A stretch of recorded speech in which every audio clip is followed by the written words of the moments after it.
Baylor. Joined by Sam Kahn, theathletic.com. And Sam, thank you for your time. And, man, it's kind of A&M in their quarterback room. They have a young, talented young man in Weigmen is playing well, and then all of a sudden he's out. Now he's out longer. How much of a blow is this for the Aggies? Yeah, it's a significant blow just because the ceiling on Conner Weigman and the ceiling for this A&M offense you feel like was really high as long as he's in the lineup.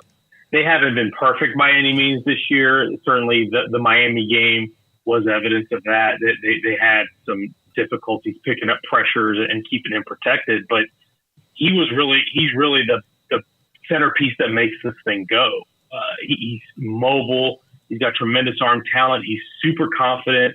He's got a really good understanding of the offense and what they're trying to do, distributes the ball well. He's a young quarterback, so he's only in his ninth start, so he wasn't perfect. There's times where he misses reads and misses throws, and you saw some of that in the first half against Auburn. But this was a guy who was really, I feel like, on track to be a future star in this league. And now you get his career, his season disrupted. He's probably going to be out for the year with this lower leg injury that he's got. The foot injury is what it is. And it just disrupts A&M season. Now, I don't think the bottom should fall out because I think Max Johnson is a capable guy. He started 12 games at LSU in 2021. He's got 17 starts to his credit. He started 3 games at A&M last year. I think there's plenty of reason for A&M to still think it can be competitive. I just think without Weigman and some of the special traits that he has, you lose a little bit of the ceiling that you may have had with him in the lineup. Sam, is this kind of a weird spot for now Jimbo Fisher to be put in? It's already tense because they're paying him a lot of money and they haven't gotten there yet. But here the SEC West is as open as it's been, and they have an opportunity, and now they got to put it on Max Johnson's shoulders to get him there.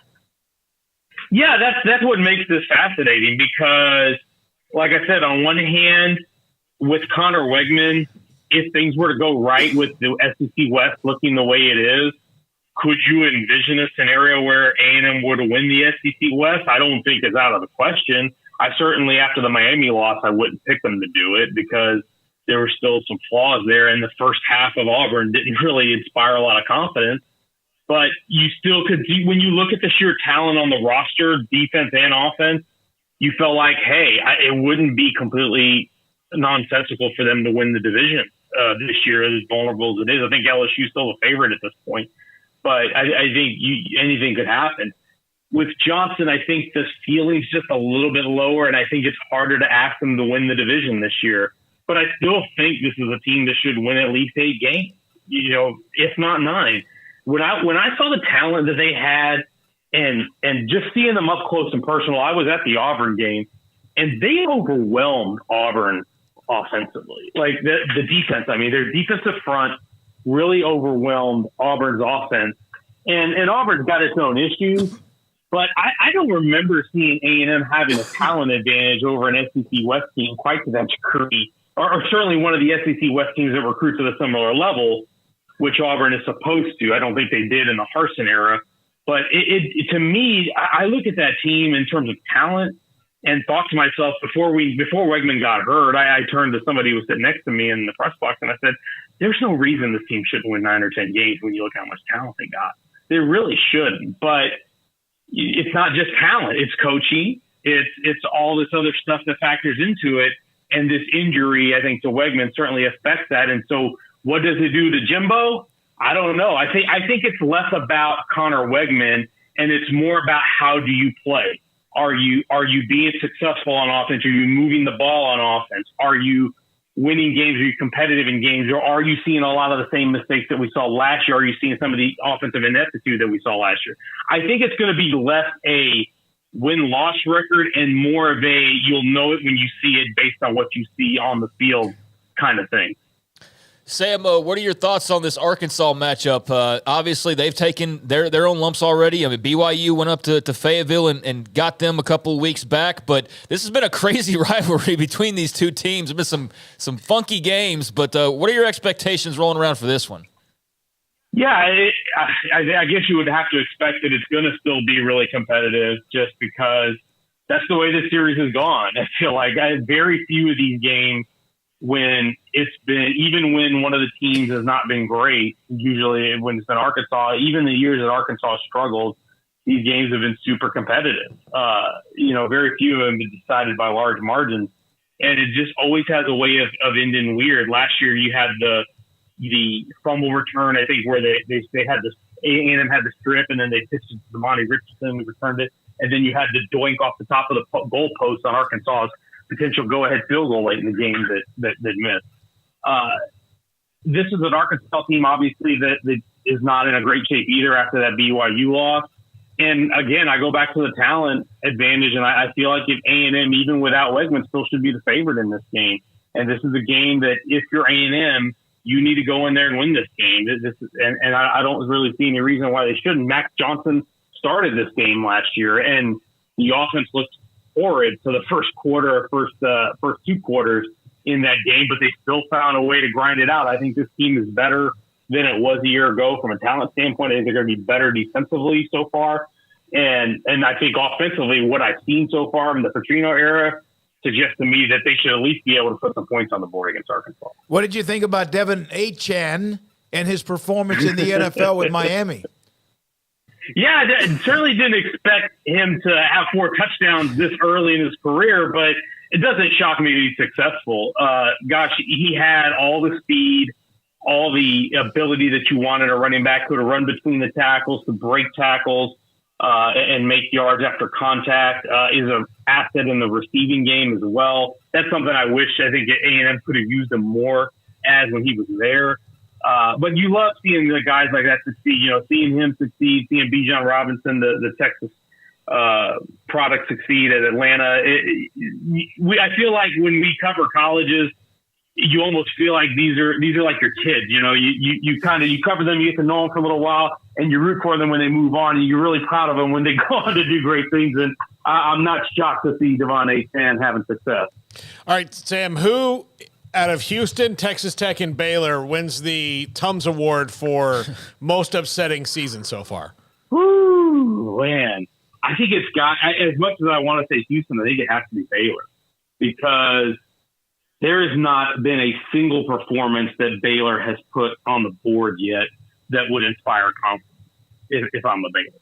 Even the game against Long Island, that it was a little disjointed, throughout that game too, and they didn't pound them the way you would expect a Power 5 team to pound an FCS team, and then just the lack of juice that you see from that team, losing obviously the way they did Texas State. They were much more competitive against Utah, but some killer mistakes that ended that one. And I said it last week wrote about it last week before the Texas game, that if Baylor didn't start quick, that thing could get ugly in a hurry against Texas, and it did. It was not pretty.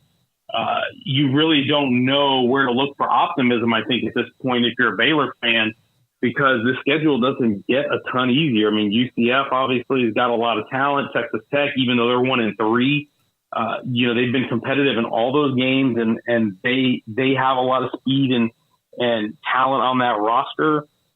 Certainly there's a chance you look at this swing, Cincinnati, Iowa State, Houston, maybe there's a chance to pick up some momentum, but that finishing stretch in November is going to be tough in those last 3 weeks. So I think Baylor's probably the team that I feel worst about if you're one of those groups.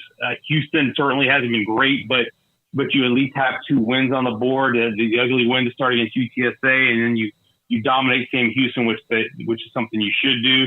And then Texas Tech obviously is a huge disappointment, just because there was so much hype and buildup, and Joey McGuire and that staff, they welcomed it. They talked about it. They talked the talk in this offseason. But, boy, they haven't walked the walk in these first 4 games, and they have lost, obviously, 3 close games, but making some mistakes that you really can't make if you're a good football team and if you're a championship contending football team. Sam, are you all in on the Longhorns? I am, yeah. I still want to see some improvement offensively early in games. It's funny because in the first 2 years, this was a team that started quick and then faded down the stretch. Yep. Now it feels like a team that's starting slow and finishing strong. Can they put those two things together? If you can, then you've got a real juggernaut. But the reason I'm optimistic is this: the defensive line and that run defense that they have. Boy, that has been pretty consistent week in and week out.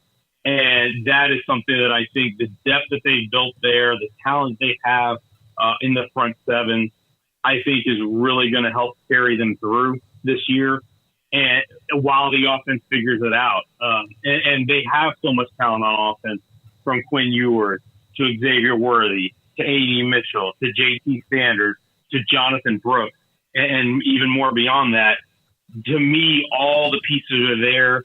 They're getting it together. I think this week against Kansas is going to be really important. I want to see how they play in that game. How do they approach that game? Are they able to start a little quicker?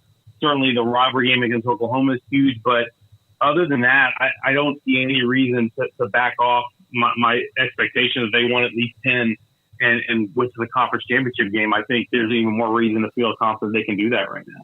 Sam, we appreciate you as always. Great stuff. Thanks for your time.